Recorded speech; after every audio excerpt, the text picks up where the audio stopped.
Kabar baik yang diterima oleh para karyawan swasta lantaran adanya dana insentif sebesar Rp600.000 per bulan yang diberikan pemerintah dikabarkan akan cair pada akhir bulan Agustus ini loh.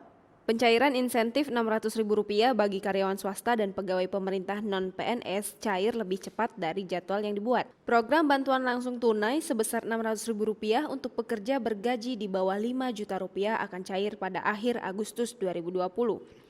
Menteri Ketenagakerjaan Ida Fauziah mengatakan Presiden Joko Widodo akan menyerahkan dan melaunching langsung program tersebut pada 25 Agustus 2020. Ida Fauziah mengatakan bantuan akan diberikan 2 bulan sekali selama 4 bulan. Bantuan diberikan dalam bentuk transfer langsung terhadap rekening penerima atau pekerja yang terdaftar di BPJS Ketenagakerjaan. Dengan begitu, pada akhir Agustus pekerja yang masuk dalam kriteria penerimaan bantuan sosial tersebut akan ditransfer bantuan sebesar 1,2 juta. Ida menjelaskan bantuan diberikan dalam rangka upaya pemerintah meningkatkan daya beli di masyarakat.